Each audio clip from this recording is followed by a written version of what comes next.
Cette soirée d'ouverture, je l'ai dit à quelques moments donnés, est à l'honneur du Seigneur Joseph Fleury Deschambault de la Gorgendière.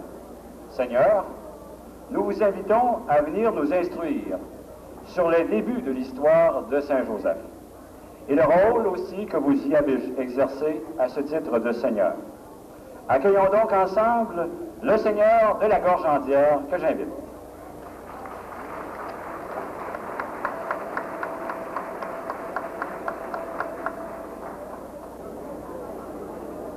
Distingués membres de la table d'honneur, chers fils et chères filles de Saint-Joseph, amis Beauceron et Beauceronne, mes amitiés et mon affection la plus tendre.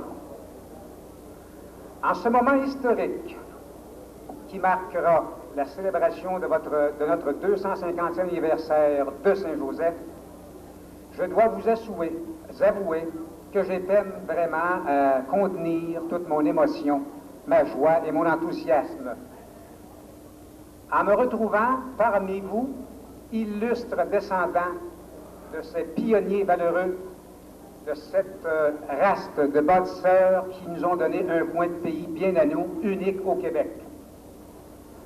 Alors pour moi et les membres de ma famille qui sont avec moi aujourd'hui, je dois vous avouer que ce long voyage dans le futur nous a permis de vous rejoindre aujourd'hui avec beaucoup de contentement, de satisfaction, de se retrouver avec les amis, les parents et les arrière-parents, enfin de ceux qui nous ont si bien secondés dans les débuts de la colonie. Nous avions entendu dire en passant par Québec que le rendez-vous 87 était à Québec. Mais nous avons déchanté, nous savions d'ailleurs que le plus grand rendez-vous de l'histoire de la région du Québec était à Saint-Joseph, et nous voilà. Alors, on m'a demandé brièvement de vous parler un peu de mon implication dans les débuts et les origines de votre splendide localité. Avant peut-être de vous parler de ces faits historiques, je me permettrai peut-être de me présenter. Alors, je suis né à Québec le 7 avril 1676 de l'union de Joseph-Alexis Deschambault et de Marguerite Chavigny. Durant ma jeunesse, je me suis appliqué à parfaire mes études avant de servir dans les forces armées. J'ai même combattu sur les ordres de Lemoine d'Iberville lors de la bataille de Montréal pendant les campagnes de 1696. J'avais alors 20 ans. Les véritables débuts de ma vie active s'amorcent en 1702, alors que dans la cathédrale de Québec, j'unissais ma destinée à ma charmante épouse, Claire Joliette, fille du désormais célèbre découvreur du Mississippi, Louis Joliette. Et c'est en cette même année-là que ma carrière débuta comme négociant et entrepreneur. Alors, en tout premier lieu, je fus nommé par la Compagnie de la Colonie trafiquant de fourrure pour une période de 5 ans au Fort Frontenac. En 1706, je devins agent principal de la traite et en septembre de la même année, j'assume les fonctions de subdélégué au Fort Frontenac. En 1708, je me lance dans le commerce maritime. Je fis l'acquisition de plusieurs bateaux et j'établis des liens commerciaux avec la France et les Antilles, ayant comme répondant mes deux frères. Je me permets à ce moment-là d'importer des draps et d'autres articles indispensables au bien-être de la colonie, et en retour, j'exporte des fourrures, du poisson et de l'huile de loup marin. Bien entendu, ce commerce m'occasionne de nombreux voyages en France et aux Antilles, et je suis toujours accompagné à cette occasion par mon épouse. En somme, durant ces années s'effleunant de 1708 à 1720, j'ai armé plusieurs bateaux de transport océanique, en plus d'effectuer des investissements dans les pêcheries, les fourrures et l'agriculture. Au début des années 1720, ma carrière prend un nouveau tournant. Ayant toujours œuvré jusqu'à ce jour dans le secteur privé, je m'oriente de plus en plus vers le secteur public. Mes approches sont à ce moment davantage centrées vers l'organisation gouvernementale et financière. L'expérience aidant, ainsi que mes nombreuses relations de confiance avec les autorités gouvernementales et le monde de la finance, m'ont permis de transiger naturellement avec l'État. Je devins donc l'un des principaux fournisseurs des magasins du roi. En 1719, je deviens sous-fermier de la traite de Tadoussac et en 1730, j'obtins l'un des plus hauts postes de ma carrière en devenant agent principal au Canada de la Compagnie des Indes occidentales. Ce fut, sans aucun doute, l'apogée de ma carrière. Cette importante fonction ne m'empêcha pas de continuer à gérer mes propres entreprises, en plus de faire l'acquisition de plusieurs terres. D'ailleurs, je me suis toujours occupé très activement de la seigneurie de Deschambault, que j'ai rachetée au décès de mon père en 1715. À cet endroit, j'ai procédé à la création d'une paroisse dans le secteur de la seigneurie et obtenu la nomination d'un curé permanent. Je pris également la responsabilité de faire construire une église et une chapelle à Deschambault. Et voilà, nous nous retrouvons en 1736. En 1736 commence le premier acte d'une autre merveilleuse aventure. Le tout débute en cette date mémorable, du 23 septembre 1736, date où je prenais possession, ainsi que mes deux gendres, d'un territoire seigneurial dans la vallée de la Chaudière de la Nouvelle-Beauce. Ayant déjà exprimé mon désir à l'intendant Accard et gouverneur de Beauharnois, avec lesquels j'entretenais des relations privilégiées, ce dernier accepte d'ouvrir à la colonisation ce coin de terre intérieur situé au cœur de la vallée de la Chaudière.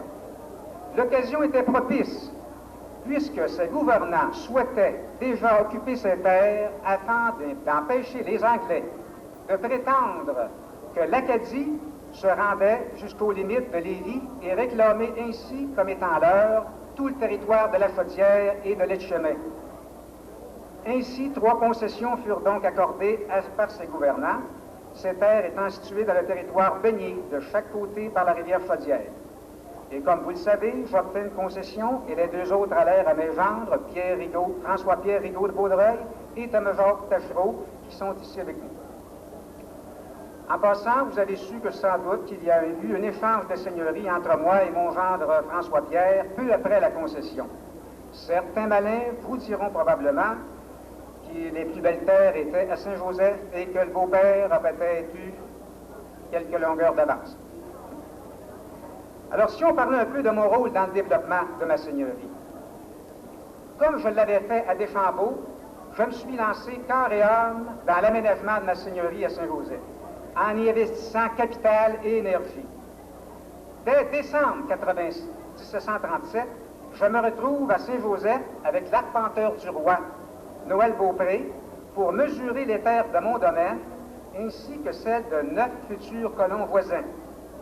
Je me souviens alors que les premiers colons qui sont venus me rejoindre venaient de la côte de Beaupré, de l'île d'Orléans, de Charlebourg, de Sainte-Foy et de la Pointe de Lévis. Je savais déjà, dès le départ, que ce dépaysement demandait de gros sacrifices à ces pionniers. Je savais aussi, et surtout, que la présence d'une église et d'un prêtre qui les encouragerait dans leur rude expérience était essentielle au bien-être moral et spirituel. Et sans hésiter, je demande et j'obtiens de Monseigneur Dosquet la présence d'un missionnaire dès 1737. Ce missionnaire nouvellement arrivé de France avait pour nom François Carpentier, et celui-ci vient habiter dans ma seigneurie. En cette même année, 1737, je donnais à la nouvelle paroisse le nom de Saint-Joseph en l'honneur de mon patron.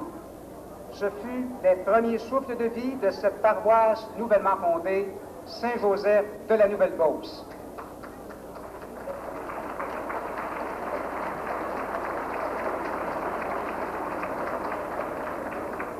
Durant plusieurs années, la paroisse de Saint-Joseph a servi de dessert pour les futures paroisses soit de Sainte-Marie et de Saint-François. Dans mon domaine, je fis construire une chapelle que j'inaugurai en 1739 en présence du père Carpentier et des premiers colons.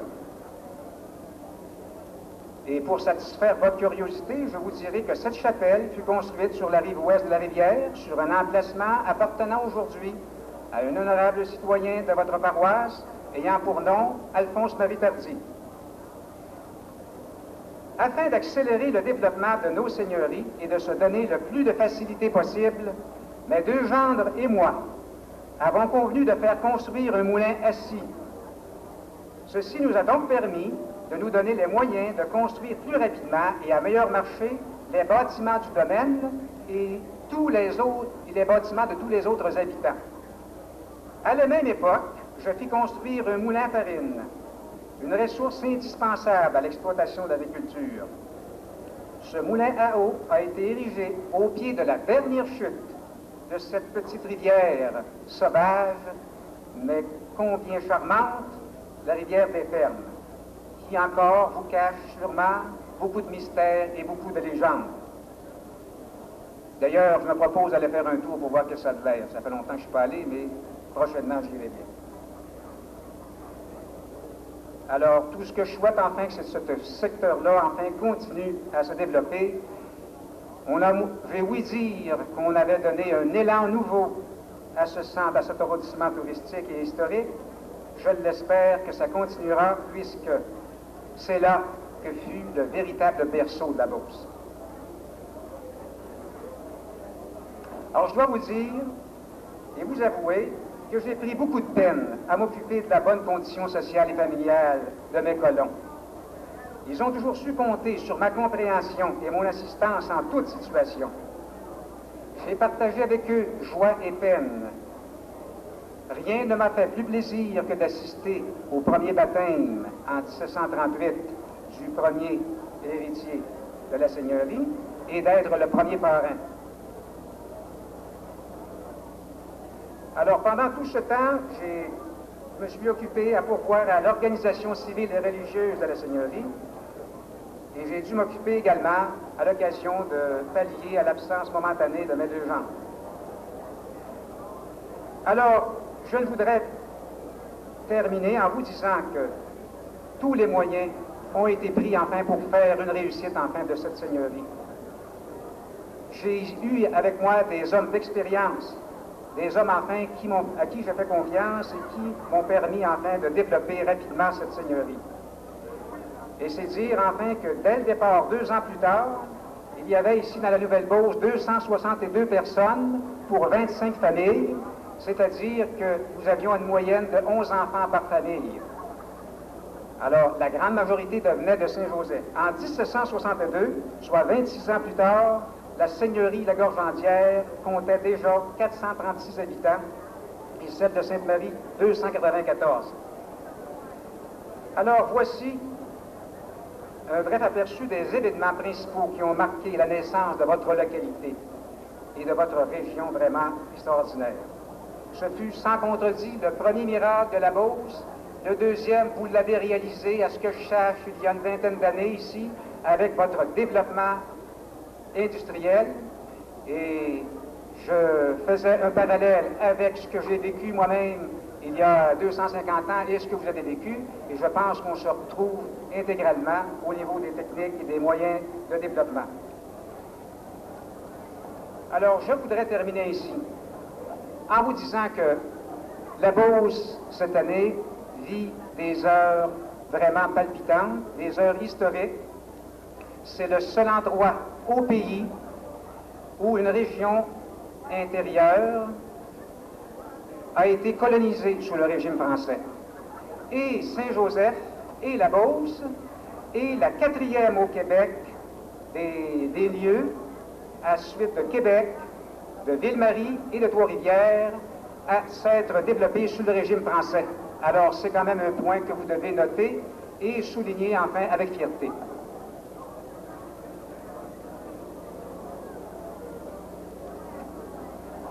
Alors, mes prédécesseurs, tantôt, vous ont laissé savoir que les objectifs de cette fête, enfin, c'était de raviver en vous ce sentiment d'appartenance si fort dans le passé et qui se maintient avec les années. Je crois que je n'ai rien à rajouter, si ce n'est qu'un gros merci à tous ceux et celles qui, au niveau du comité local, se sont donné le mot d'ordre de faire de la fête du 250e de Saint-Joseph et de la Beauce la plus grande réussite jamais vue de l'histoire. Alors, encore une fois, je vous souhaite la plus agréable soirée. C'est toujours très difficile de parler le dernier. J'aurais pu vous entretenir très longuement, mais je suis très heureux de vous m'ayez invité à cette première. Ce n'est certainement pas la dernière, et comptez sur moi, enfin, pour vous représenter dignement tout au cours de cette belle année. Au plaisir et bonne soirée.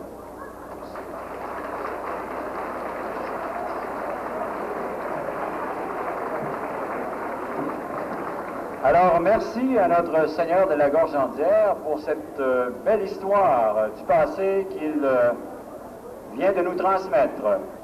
Évidemment, son allocution se voulait une allocution qui pouvait nous instruire tous sur l'histoire de notre fondateur, et il l'a très bien fait. Mais à la lumière de ce qu'il nous a relaté, je pense que notre comité organisateur a vu juste en décrétant le thème suivant, Saint-Joseph de Beauce, 250 ans d'histoire et d'avenir.